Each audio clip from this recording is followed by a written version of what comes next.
In the winter of 2024, I connected with my brother-in-law. What? He's not my brother-in-law. Cut that. In the winter of 2024, I connected with my brother in Christ, Matthew Clunt, or some call him Captain Clunt. I have personally never called him this face-to-face, but I've heard that this was the nickname that he had, and I don't know why I've never utilized it before. Now, Matt was a CrossFit trainer, and that's not like the only thing I knew about him. I knew he was married, I knew he had 2 kids, and I knew that he was striving to walk out true alignment in Christ. Like that was really, really important to him. I met him through a Bible study, going through the Kingdom Man curriculum by Tony Evans. Really, really good book. Highly would recommend it. Also, there is a female version of that Kingdom Man book. I have not read it because I am not a girl, but I've heard it's also good. So do with that what you will. He was one of those friends who was just a few steps ahead of where I was in life. And so it was really, really easy to view him as a mentor, a coach, but then also just a really good friend. In that study with Matt, we talked a lot about different things that we wanted to change about ourselves and different things that we knew that God was stirring up with us, conviction-wise. And for me, it was my physical health. Now, don't get me wrong, I'm typically a pretty healthy person. I've only been to the hospital a small handful of times, and one was an appendix. They cut a 3-inch hole in me, and they stuck their bare hands in and pulled out some of my guts. And the other one was a sledding accident. I'm not in the best physical shape, and I knew that, and I've known that, and I kind of pushed it off to the side and just ignored it as much as I could. And Matt, being the good pal and CrossFit trainer professional that he is, he lovingly called me out in that and was like, hey, you could do better. And not just that I could be doing better, it was more I could be honoring God with my body. And boy, did that hit right in the conviction zone. Ah! Ah! Ah! And at that point in time, I was walking almost every day. I wasn't eating horrible junk food, probably still more than I should have, but also I'm gluten-free. So I can't really eat a lot of that really good, unhealthy junk food that I wish I could. Oh, I miss pizza rolls so much. You have no idea. And as me and Matt were talking, he was like, Mitch, I have my own gym. You should come and work out with me. It's like, do I really want to go and do this? The last time I actually worked out with somebody, I threw up a lot. A lot. But Matt was like, yeah, just let me coach you, let me walk you through it, like it'll be a good time. And I was like, okay, fine. What time are we working out at? And he was like, 4 o'clock. Excuse me? Did I hear? Can you say that again in my good ear? 4 o'clock in the morning? 4 a.m.? The wee hours of the morning? Are you kidding me? So I went and I had a good time. I'm not gonna lie. It was a really, really, really tiring time for sure. But even in going, that was one of the hardest experiences of my life. Not just the mental strain of waking up to the alarm clock and then going downstairs to put my shoes on when it's so cold outside to go and work out and then be awake so early. And I'm already a morning person. If you know anything about me, I am a morning person. But that was pushing it. And when I say pushing it, this was the line and they were long jumping over the line. But still, it was a sacrifice I was willing to make. And I am grateful that I did it because I knew I was fighting against my own self. I was fighting against my own laziness that I had built up over the past 20 plus years of my life. I'm a very lazy person. I know it and it's a problem. But I can't just shrug off laziness anymore. And as an imitator of Christ, none of us should. If we know that there are parts of our character that tend to lean towards laziness, slothfulness, anything of the nisses, that's a problem. And we need to call it what it is. Which brings me to Adam. Before I bring up Adam, just hold off, Adam. Just give me a second. Before we talk about Adam, I want to talk about this small phrase, mantra, quote, whatever you want to call it, that I learned at this camp that I worked at. Shout out to Lake Ann Camp. Hardest 5 summers of my life, but worth every hour. No regrets. Maybe a few, but not many. One of the phrases that they said in one of their programs was saying I can't is really saying I won't. The point of the phrase was just to point out the fact that we make excuses all the time over every little thing, and it's a problem, and we shouldn't do it. Now we can talk about Adam. Adam was the third member of our 4 a.m. crew, as we called ourselves. But he's well fit. Again, wife, kids, the whole shebang. He's really, really smart. He's into insurance and he understands accounting and all that really, really smart stuff. But there was just one of those days that we were talking about the goals that we were setting for ourselves, and I was like, I don't really have any physical goals except for the fact that I want to be able to help people move heavy furniture whenever they're moving from out of a house. That was my actual goal. You can ask Matt. But then Adam wanted to take it that one step further, and he was like, Mitch, do you run? No, I don't. And truthfully, side note, I did try running back in like 22 or 21, somewhere around there. There was a girl, and she liked to run. That day, for no particular reason, I decided to go for a little run. And it did not work out at all until I stopped running. True story. Back to Adam. Adam was like, hey, so you should run this race with me. And I was like, why? I don't need to. I just don't. The question itself that Adam was asking, do you want to run this race with me? It wasn't a bad question. Like, I'm not going to get mad at him for asking me it. The problem was he just kept asking, even when I said maybe. I'll think about it. And then Adam just kept going and going and going and going and going and going. And then finally, I came to the conclusion, it's not a bad idea. I have no good excuse to actually not do this, so I might as well try it. Ugh, I hate the word try. If you ever want to get me on a rant/tangent, just the whole concept of the word try, I hate it. I actually tried to work it out of my vocabulary completely in the early 2020s, and I'm starting to get that habit back again. So if you hear me say the word try, call me out in the comments or literally anywhere. Send me emails, letters, anything. I hate the word try. Hate the word try. Confession, I have been a video game nut my entire life. So a lot of the things that I think about on a day-to-day basis, I think of like leveling up quite often, whether it's a gift or a skill that I'm trying to acquire, or maybe it's a milestone that I'm trying to hit, whatever it might be. The video game mentality is very, very strong within me. So when it came to this race, truthfully, I thought about, oh, this would be a great way to level up my body. Yeah, those were words I was actually considering using out loud in this video, and then I said it.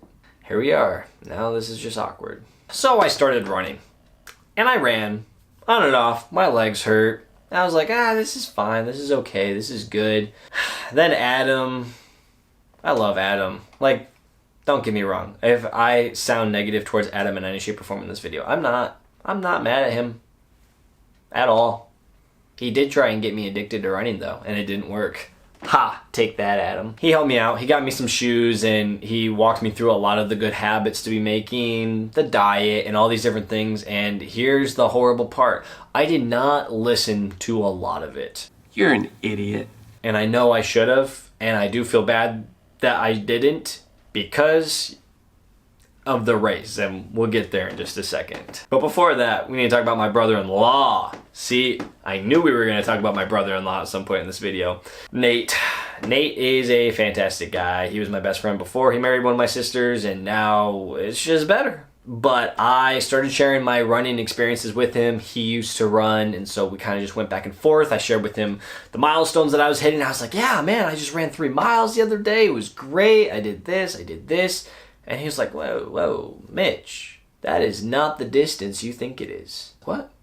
Are you sure? Turns out, Fitbit, well, I'm not wearing it because I'm still mad at it, actually. Actually, it started to make a rash on my wrist. I don't know what happened. The Fitbit was not calibrated right. Now, to be fair, this Fitbit was probably from about 2017, so I should give it a little bit more grace. Truthfully, I got extremely discouraged with the progress that I thought I was making, because in reality, I didn't even explain the race. Oh my gosh, I am so ADHD. The race itself, we'll get back to the whole discouragement part because it's there. The race itself is 4.1 miles. Okay, not that big of a deal. I get it. Well, it is actually to majority of the people on the planet, but 4.1 miles. But that's a lap, okay? That's just one lap. And the race is designed for you to do as many laps as you can until failure. Spent years looking at this diagram again and again, trying to figure out why. Do you see where a beginner like me might be really intimidated by something like that? Either way, I signed up. The discouragement factor for me was my goal was to run 3 laps. So for those of you doing your math, that's a little over 12 miles, which is pretty much a half marathon. So my first race that I was going to participate in was a half marathon. And it's just like, wow, Mitch, you're an idiot. Why would you even try that? Adam. Adam is the reason I did it. And my relationship with God. But primarily Adam. The discouragement factor was just so big. Because as I was talking back and forth with Nate, I was just like, man, I thought I was making moves. I thought I was getting my 3 to 4 miles in and I was feeling good. And I was like, that's a lap. And if I can just do that multiple times, at least 3, I'll hit my goal and it won't be a problem. And then when I actually started to run the distance of the actual lap, which was 4 actual miles or 4.1 miles, major issues started to happen with my knee. Like my knee was just hurting every single time I ran, and I was stretching, I was icing, I was doing all the things that I thought that I was supposed to do. And I was just getting so nervous as the weeks were coming up to the race itself that, man. Aw, I'm a failure. My runs were turning into runs/walks, and my runs were turning into walks, and my walks were like, oh, I should be running right now, but this pain is intense, and I didn't know if I was just being a baby and complaining about it, or if I actually hurt myself and I was scared to go see a doctor about it because I don't want to go pay for a medical bill right now. I was discouraged. And then to make that worse, I tweaked my ankle. We hit an extremely rainy season outside, and I was thinking to myself, should I start running in the pouring rain? Is that something that I should get good at? Is that going to happen at the race? Oh my gosh, is it going to rain at the race? It totally did, by the way, just in case you were wondering. Not like downpour, but it rained. I got wet. It's okay. I'm alright. But here's the point of the entire video. If you've made it to this point, awesome. Kudos. I appreciate that you're here to hear my rambling. That's really what it comes down to. But endurance, okay? I don't know what you know about the word endurance, but just the idea of continuously moving forward. That is the one thing that God was teaching me through this entire process. The entire chapter of training and running this race is endurance is really important to God. Hebrews 12:1 and 2 talks about just running the race with endurance and casting off everything that so easily entangles us. So sin and just everything about our flesh that holds us back from the life that God wants us to be living. It just needs to be gone so we can run. Sometimes running looks like walking. Sometimes it looks like crawling. Sometimes it looks like limping. Sometimes you might be rolling on the ground or rolling down a hill.